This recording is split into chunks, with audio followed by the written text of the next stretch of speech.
ಎಲ್ರಿಗೂ ನಮಸ್ಕಾರ. Layout map ತಯಾರಿಕೆಗೆ ನಿಮಗೆ ಸ್ವಾಗತ. HLB ಲೇಔಟ್ ಮ್ಯಾಪ್ ತಯಾರಿ. HLB ಲೇಔಟ್ ಮ್ಯಾಪ್ ಎಂದರೆ ಏನು? ಇದು ಜನಗಣತಿ ಕಾರ್ಯದಲ್ಲಿ ಏಕೆ ಪ್ರಮುಖವಾಗಿದೆ? ಇದನ್ನು ತಯಾರಿಸುವಲ್ಲಿ ಗಣಕರ ಪಾತ್ರವೇನು? HLB ಲೇಔಟ್ ಮ್ಯಾಪ್ ಎಂದರೆ ಏನು? ಇದು ಗಣಕರಿಂದ ತಯಾರಿಸಲಾದ ಅಳತೆಯ ಪ್ರಮಾಣವಿಲ್ಲದ ಮುಕ್ತ ಹಸ್ತಚಿತ್ರವಾಗಿದ್ದು, ಅವರಿಗೆ ನಿಯೋಜಿಸಲಾದ ಸಂಪೂರ್ಣ HLB ಪ್ರದೇಶವನ್ನು ಒಳಗೊಂಡಿರುತ್ತದೆ. ಇದರಲ್ಲಿ ಸ್ಥಳದರ ವಿವರಗಳು, ಎಲ್ಲ ಕಟ್ಟಡಗಳ ಸಂಖ್ಯೆಗಳು, ಪ್ರತಿ ಕಟ್ಟಡದಲ್ಲಿರುವ ಜನಗಣತಿ ಮನೆಗಳ ಸಂಖ್ಯೆ, ರಸ್ತೆಗಳು, ಭೌತಿಕ ಲಕ್ಷಣಗಳು ಮತ್ತು ಪ್ರಮುಖ ಗುರುತುಗಳ ವಿವರಗಳು ಸೇರಿರುತ್ತವೆ. ಮ್ಯಾಪ್ನಲ್ಲಿ ಸೇರಬೇಕಾದ ಅಂಶಗಳು: ಎಲ್ಲ ಕಟ್ಟಡಗಳು, ವಾಸಸ್ಥಳ, ವಾಣಿಜ್ಯ, ಮಿಶ್ರ ಬಳಕೆ ಹಾಗೂ ಖಾಲಿ ಮನೆಗಳು, ರಸ್ತೆ, ಬೀದಿ, ರೈಲು ಮಾರ್ಗಗಳು, ನೈಸರ್ಗಿಕ ಲಕ್ಷಣಗಳು, ನೀರಿನಳು, ನೀರಿನ ಪ್ರದೇಶಗಳು, ಕಾಲುವೆಗಳು, ಖಾಲಿ ಜಾಗಗಳು, ಪ್ರಮುಖ ಗುರುತುಗಳು, ಶಾಲೆಗಳು, ಆಸ್ಪತ್ರೆಗಳು, ಪೊಲೀಸ್ ಠಾಣೆಗಳು, ದೇವಾಲಯಗಳು ಇತ್ಯಾದಿ. ಸುವರ್ಣ ನಿಯಮಗಳು: HLB ಸಂಪೂರ್ಣ ವ್ಯಾಪ್ತಿಯನ್ನು ಒಳಗೊಂಡಿರಬೇಕು. ಎಲ್ಲ ರಚನೆಗಳು ಮತ್ತು ಖಾಲಿ ಜಾಗಗಳನ್ನು ಸೇರಿಸಬೇಕು. ನಿರಂತರ ಸಂಖ್ಯಾಕ್ರಮವನ್ನು ಅನುಸರಿಸಬೇಕು. ಮ್ಯಾಪ್ ಅನ್ನು 2 ಪ್ರತಿಗಳಲ್ಲಿ ತಯಾರಿಸಬೇಕು. HLB ಗಡಿಗಳನ್ನು ಸ್ಪಷ್ಟವಾಗಿ ಗುರುತಿಸಬೇಕು. ಯಾವುದೇ ಮನೆ ತಪ್ಪಿಸದೆ ಮತ್ತು ಒಂದೇ ಮನೆ 2 HLBಗಳಲ್ಲಿ ಪುನರಾವರ್ತನೆ ಆಗದಂತೆ ನೋಡಿಕೊಳ್ಳಬೇಕು. ಯಾವುದೇ ಸಮಸ್ಯೆಗಳಿದ್ದರೆ ಮೇಲ್ವಿಚಾರಕ/ಚಾರ್ಜ್ ಅಧಿಕಾರಿಗೆ ತಿಳಿಸಬೇಕು ಮತ್ತು ಮ್ಯಾಪ್ ಅನ್ನು ಪರಿಶೀಲನೆಗಾಗಿ ಸಲ್ಲಿಸಬೇಕು. ಮ್ಯಾಪ್ ರಚನೆಗೆ ಮುನ್ನದ ಅಗತ್ಯ ಕ್ರಮಗಳು: ನೇಮಕಾತಿ ಪತ್ರ ಮತ್ತು HLO ಆಪ್ ಮೂಲಕ HLB ವಿವರಗಳನ್ನು ಪರಿಶೀಲಿಸಬೇಕು. ಮೇಲ್ವಿಚಾರಕರೊಂದಿಗೆ ಪ್ರದೇಶಕ್ಕೆ ಭೇಟಿ ನೀಡಬೇಕು. ಗಡಿಗಳು ಮತ್ತು ಕಟ್ಟಡಗಳ ಕ್ರಮವನ್ನು ಅರ್ಥಮಾಡಿಕೊಳ್ಳಬೇಕು ಮತ್ತು ಸೂಚನಾ ಕೈಪಿಡಿಯನ್ನು ಓದಬೇಕು. ಹಂತ ಹಂತದ ಪ್ರಕ್ರಿಯೆ: ಮೊದಲು HLB ಮ್ಯಾಪ್ ಅನ್ನು ಅರ್ಥಮಾಡಿಕೊಳ್ಳಬೇಕು. ಉತ್ತರ ದಿಕ್ಕು ಸದಾ ಮೇಲ್ಭಾಗದಲ್ಲಿರುತ್ತದೆ ಮತ್ತು ಸಂಪೂರ್ಣ ವಿನ್ಯಾಸವನ್ನು ಅಧ್ಯಯನ ಮಾಡಬೇಕು.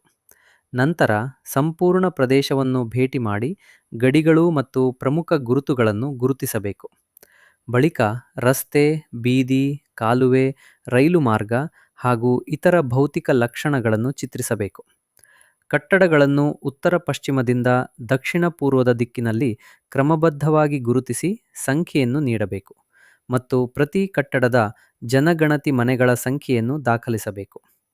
ನಂತರ ಶಾಲೆಗಳು, ದೇವಾಲಯಗಳು, ಕಚೇರಿಗಳು, ಉದ್ಯಾನಗಳು ಮುಂತಾದ ಗುರುತುಗಳನ್ನು ಸೇರಿಸಬೇಕು. ಮೇಲ್ವಿಚಾರಕರೊಂದಿಗೆ ಪರಿಶೀಲನೆ ನಡೆಸಿ ಯಾವುದೇ ಭಾಗ ತಪ್ಪದಂತೆ ಅಥವಾ ಮರುಪೂರ್ತಿಯಾಗದಂತೆ ಖಚಿತಪಡಿಸಬೇಕು.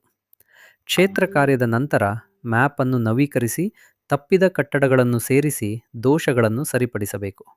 ಕೊನೆಗೆ ಅಂತಿಮ ಮ್ಯಾಪ್ ಅನ್ನು 2 ಪ್ರತಿಗಳಲ್ಲಿ ಸಲ್ಲಿಸಬೇಕು. ಈ ಚಿತ್ರವು HLB ಲೇಔಟ್ ಮ್ಯಾಪ್ನಲ್ಲಿ ವಿಭಿನ್ನ ವಿಧದ ಕಟ್ಟಡಗಳನ್ನು ಸಂಕೇತಗಳು ಮತ್ತು ಸಂಖ್ಯೆಗಳ ಮೂಲಕ ಹೇಗೆ ತೋರಿಸಬೇಕು ಎಂಬುದನ್ನು ವಿವರಿಸುತ್ತದೆ.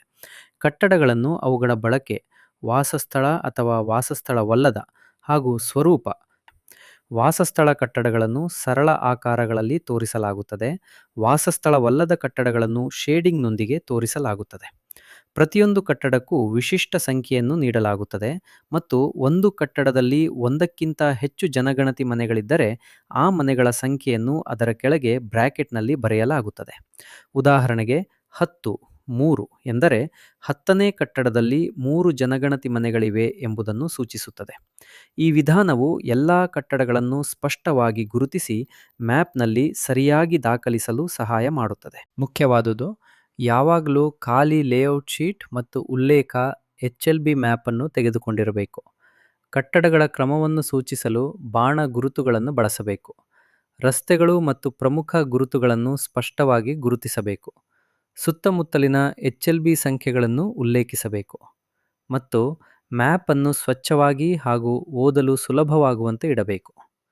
ಸಾಮಾನ್ಯ ತಪ್ಪುಗಳು: ಕಟ್ಟಡಗಳನ್ನು ತಪ್ಪಿಸುವುದು. ಒಂದೇ ಪ್ರದೇಶವನ್ನು ಅನೇಕ HLBಗಳಲ್ಲಿ ಮರುಪೂರ್ತಿಯಾಗಿ ದಾಖಲಿಸುವುದು. ತಪ್ಪಾದ ಸಂಖ್ಯಾಕ್ರಮ.